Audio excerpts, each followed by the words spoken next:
ભરૂચમાંથી સમાચાર મળી રહ્યા છે। નગરપાલિકા પાસે ડમ્પિંગ સાઇટના ધામથી શહેરના 2 લાખ લોકોનું આરોગ્ય દાવ। ભરૂચ મહાનગરપાલિકાની ડમ્પિંગ સાઇટનું ભૂત ફરી ઉધમ્યું છે, જેમાં કાસદ ગામની ગૌચર જમીનમાં અમલેશ્વર બ્રાન્ચ કેનાલની બાજુમાં કચરો ઠલવાતા કચરાના ગઢ બન્યો છે।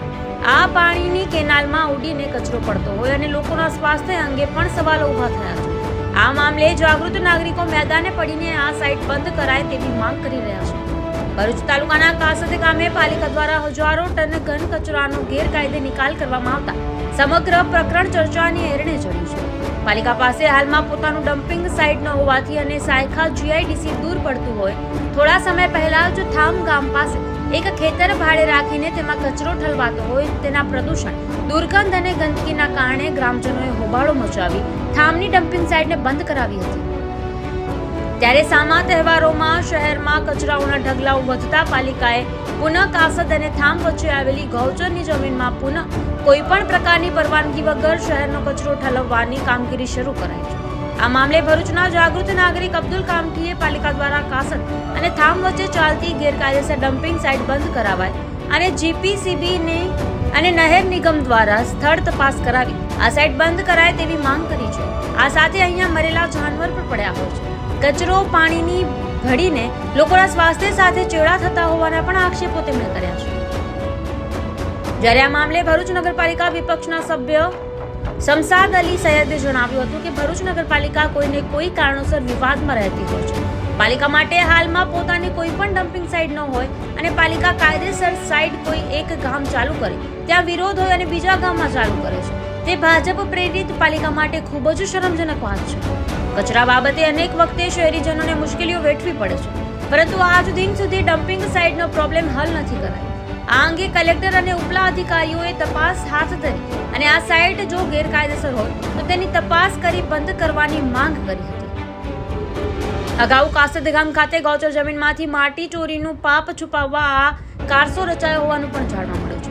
જ્યારે કાસદ ગામે ગૌચરની જમીનમાં ભરૂચ પાલિકા દ્વારા હજારો ટન ઘન કચરો ઠલવાતા તલવાડીનું પુરાણ થવા પામ્યું હતું, પરંતુ પુનઃ શરૂ થયેલી ડમ્પિંગ સાઇટ હાલમાં શહેરીજનોને પીવાનું પાણી પૂરું પાડી રહી અને તેની નજીક હોય અને આ કેનાલમાં કચરો પડતો હોય અને લોકોના સ્વાસ્થ્ય સાથે ખિલવાડ થતો હોય તેમ લાગી રહ્યું છે।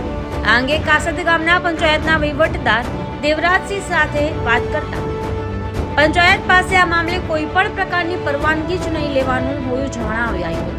ત્યારે જીપીસીબી અને લાગતા અધિકારીઓ દ્વારા યોગ્ય તપાસ કરાય તે જરૂરી બન્યું છે।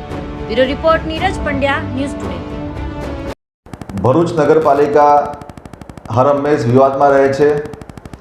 ડમ્પિંગ સાઇટનો મુદ્દો હોય ત્યારે આમાં તમે જોઈ શકો છો કે ભરૂચ નગરપાલિકા પાસે પોતાની કાર્યરત ડમ્પિંગ સાઇટ નથી।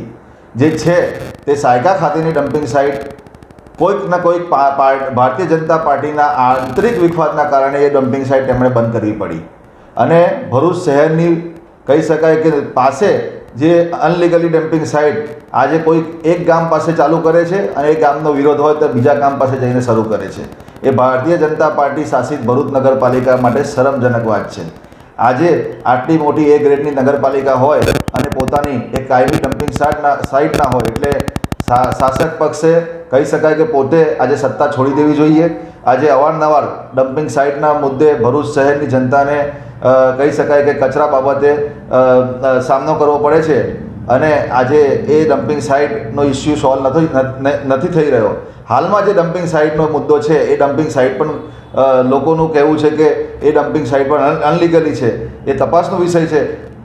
કલેક્ટરશ્રી તેમજ ઉપલા અધિકારીશ્રીએ આ તપાસ કરીને જો અનલીગલી ડમ્પિંગ સાઇટ હોય તો તેને બંધ કરવી જોઈએ અને નગરપાલિકા પાસે પોતાની જે કાયમી ડમ્પિંગ સાઇટ છે તેને શરૂ કરાવવી જોઈએ એવી મારી આપને માંગ છે। સમજાભાઈ, પાણીની નહેરની બાજુમાં જ આ ડમ્પિંગ સાઇટ ચાલી રહી છે, તો આ પાણીની નહેરથી લોકો પાણી પણ પીએ તો શું કહેશો એની માટે? આરોગ્ય માટે ખૂબ જ કહી શકાય કે જે સરકાર કહે છે કે અમે આરોગ્ય માટે ધ્યાન આપીએ છીએ, પણ આ સરકારની કહી શકાય કે આ ખાડા કાન છે। આજે નહેરની બાજુમાં જે ડમ્પિંગ સાઇટ શરૂ છે એટલે ક્યાંક ને ક્યાંક સરકાર પણ અને અધિકારીઓ પણ આને પ્રોત્સાહન આપી રહ્યા છે એવું લાગી રહ્યું છે। ઓકે, સ્ટાર્ટઅપ બોલો। આ આપ જોઈ શકો છો કે ભરૂચ નર્મદાની મુખ્ય કેનાલ છે પાણીની, એની બિલકુલ ભરૂચ નગરપાલિકા તથા અન્ય વિસ્તારો દ્વારા અહીંયા અનલીગલ રીતે ગેરકાયદેસર રીતે એક ડમ્પિંગ સાઇટ ચાલુ કરવામાં આવેલી છે.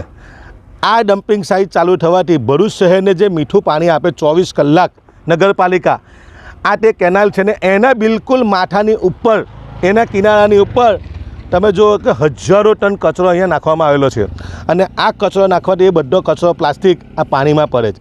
એનાથી લોકોને સ્વાસ્થ્યને નુકસાન પહોંચી રહેલું છે. એક બાજુ ઉમરાજ ગામ, એક બાજુ ઠામ ગામ, એક બાજુ કાસદ ગામ આવેલું છે. મુખ્ય કેનાલની ઉપર અનલીગલ એટલે જીપીસીબી કે કોઈ પણ લાગતી વખતે કચેરી, ગ્રીન ટ્રિબ્યુનલ કે કાસદ પંચાયતમાંથી કોઈ પણ પ્રકારની પરવાનગી લીધા વગર જો હુકમેથી લોકશાહીનું હનન કરવા માટે આજે અહીંયા આજે કચરો નાખવામાં આવે છે. એનાથી તમે જોયું કે આજુબાજુના ખેતરોની હાલત જોઈ લો. આ આખા રસ્તા પર પ્લાસ્ટિકોને પડેલા છે.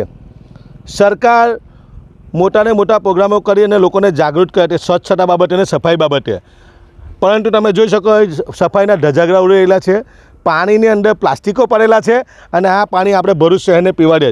આ બાબતે ગ્રીન ટ્રિબ્યુનલ, જીપીસીબી, ભરૂચના કલેક્ટર શ્રી તુષાર સુમેરા સાહેબને અને નર્મદા નિગમના જે પાણી પુરવઠા હતી તેમને અપીલ કરું છું, તાત્કાલિક આ કચરો અહીંયા નાખવાનો બંધ થવો જોઈએ, એને હટાવવામાં આવે અને ગુજરાત સરકાર દ્વારા સ્વચ્છ સુંદર ભરૂચ રહે જિલ્લો તે બાબતે વિલાયત જીએડીસીમાં મસ્ત મોટી એવી જગ્યા વિના મૂલ્યે ફાળવેલી છે, પરંતુ નગરપાલિકા તાનાશાહીમાં અને એમને કંઈ દેખાતું નથી. તો એ આ એક જગ્યા પર વૈકલ્પિક વ્યવસ્થા કરીને એ નાખ કરે. આનાથી લોકોને શ્વાસનું જોખમાય. જ્યારે પવન આવે ત્યારે એટલી ભયંકર ગંદકી જેનાથી લોકોને શ્વાસને નુકસાન પહોંચે છે. એટલે હું ઊંઘતી નગરપાલિકા છે ભરૂચ, એને જગાડવા માટે આજે આ તમે જો કે આ કચરો જો તાત્કાલિક હટાવવામાં નહીં આવે તો ગ્રીન ટ્રિબ્યુનલમાં અને જીપીસીબીમાં આના વિરુદ્ધમાં રજૂઆત કરવામાં આવશે. તાત્કાલિક આ મીઠા પાણીનો જે અહીંયા કેનાલ છે એને સ્વચ્છ કરી અને અમની સામે કાયદેસરની કાર્યવાહી થઈ જાય એ અમારી માંગ છે.